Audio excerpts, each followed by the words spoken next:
trauma. It fucks people up, and it changes people. And for such a large collective trauma, and as something as devastating and scary and traumatic as Laura, it shifted everybody. You can either grow or shrivel. You can live or die. And I think that's why we kind of came closer together, too. We needed each other because nobody else had our backs. And like that spiritual feeling, the connection, the energy, the belief in each other, like that became even more real.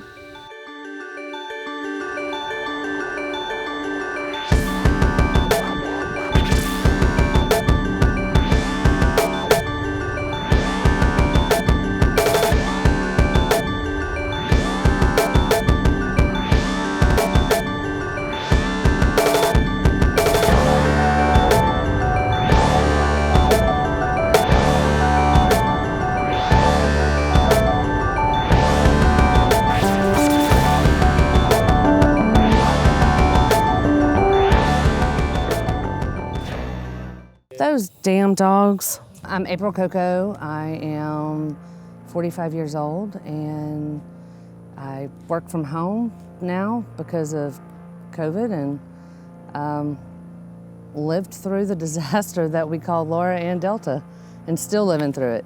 I think each storm puts a little bit of scar on you and you can never take that away. This year alone, we've survived 2 hurricanes and an ice storm. The people in Lake Charles, they survived 2 hurricanes, an ice storm, and a 100-year flood. 4 disasters in 8 months, and still no help. A lot of people that I know did have damage. They lost a lot of their homes. We didn't have any electricity for over a month. It was hot. It was just horrible. And my sister, she stayed, and she saw it all. She said they watched it from the window at the community center, and she said they watched stuff fly by, and she watched Curry's be torn up by a tornado.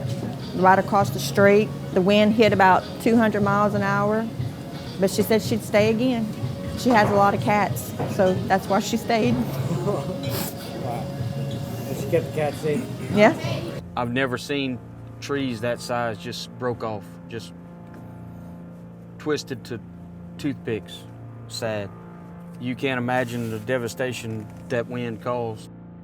The first action is trying to clear the debris off the roadways because with Laura, every light pole and cable pole and roof was in the middle of the road. So the first thing, we had to clear roads. Then the looting problem started within the first hour. So then it became, we got to try to protect everybody's property. No running water, power's out. Like, we didn't have any signal. I think we didn't get any cell service for maybe a week or so, maybe even longer. There's nothing left in Creole but debris. Absolutely nothing was standing. Nothing was left standing in the town. A community just like what you just drove through there was nothing. Nothing. I think the only thing they said was left was Canic's grocery slab, where the Canic's grocery store was a slab and maybe a beam or two, iron beam. You didn't hear nothing about that. It was all Lake Charles. You're either gonna hear about Lake Charles or New Orleans. You're never gonna hear about the communities that really suffered the worst. We never get the help that we need. There's a whole other state here that's good people that deserve to be taken care of. We're not a big city. No, we're not. We're a bunch of small communities, and Ida just destroyed half of the state on the southeast side of Louisiana. They're good people. They're resilient people. The same over here. They didn't cover them. Like, it was a joke.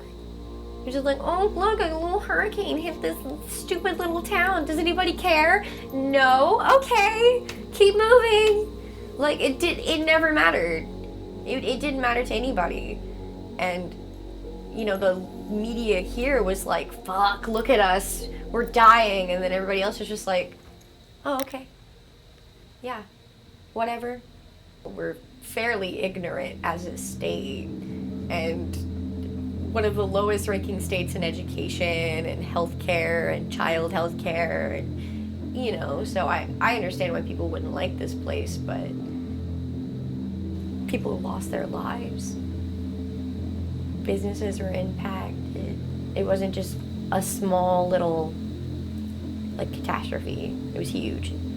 It completely changed how Lake Charles worked. It completely changed this area. I guess we just weren't important enough.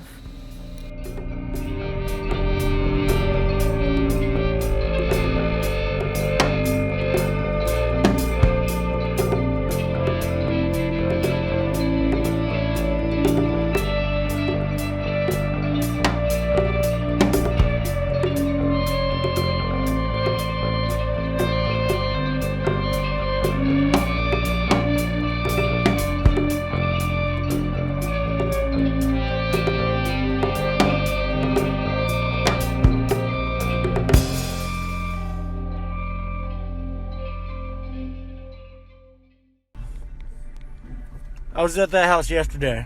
Nice people. Great people. So the roof blew off of this trailer and wrecked their porch in the back. It actually tore down a whole wall in the back and they put it back up. Every house. Y'all need to see this.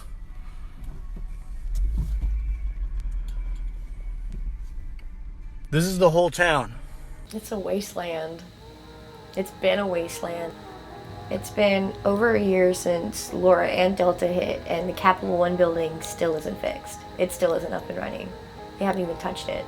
That's one of the first things you see when you drive into Lake Charles, is that big ass fucking Capital One building. I mean, that and this like dilapidated parking garage and a failing casino, but the Capital One building's like this big, huge, like glass obelisk right at like the edge of Lake Charles and the water, and like you can see everything. And you can pretty much see it like almost from anywhere in town, but like especially on the main street, Ryan Street, and it's still in shambles. So many businesses are completely boarded up and closed down and have not opened again, so it's just like empty buildings. And I mean, but the Capital One building is probably the one that everybody sees the most. All of these buildings, every single one of them are left open. Even these. This has been really popular. Abandoned. Abandoned. Can we go in? Well, yeah, you know, there's probably a reason the windows are open and the doors are open. I bet they're airing it out for the mall. I wonder if they're going to redo these. Yeah, but it's not like if it rains right now, somebody's going to come close them all. Yeah, no, it's abandoned. Right behind the Stinks in there. Damn. Like this whole Completely fucking gutted. complex. Yeah. This whole complex. And I'm talking about this thing almost stretches like half a city block. This thing is fucking empty. No cars. Nobody. Nobody's here. It's like a ghost town. Ghost town. Essentially. Abandoned. No, the amount of people that live here, it's a whole town's worth.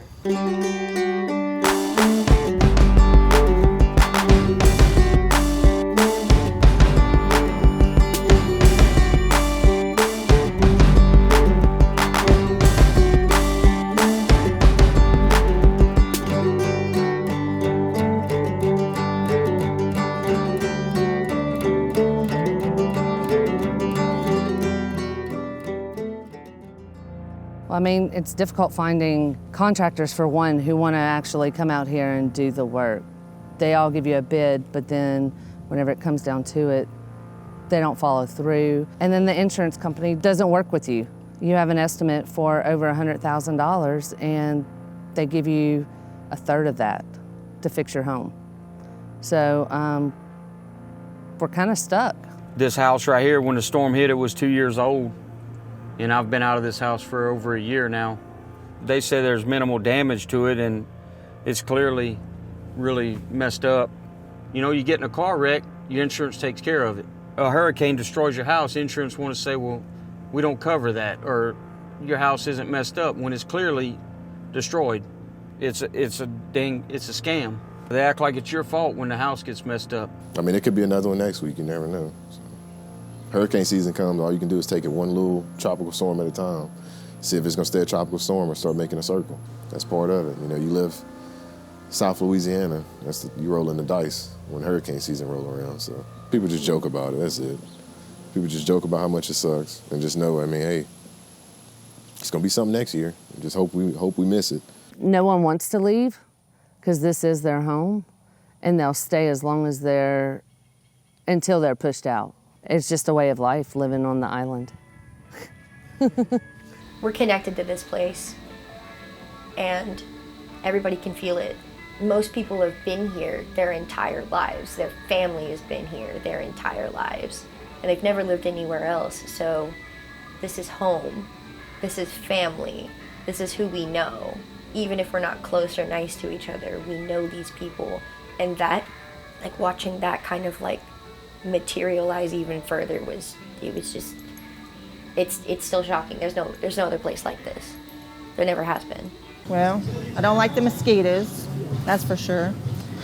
It's too humid, but I do like it because everybody knows everybody. Everybody helps everybody out.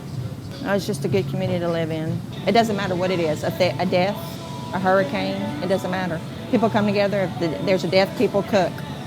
And they bring it to wherever it's at, It doesn't matter what it is.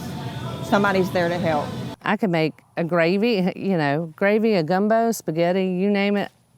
If I don't know how to make it, I'm gonna try my damnedest too. Heck, you were here. We're like one big, huge family. I had 19 people living in my bedroom after the storm, and blow-up mattresses anywhere that you could lay in their houses were devastated or not there anymore, for that matter. It really is family.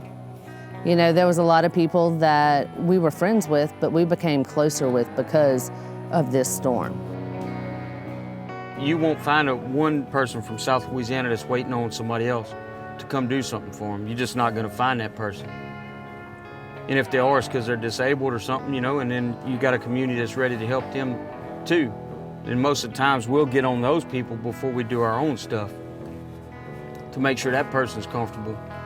I speak for myself, but I'm pretty sure I speak for a lot of the majority of people from South Louisiana is we didn't get what we have by handouts.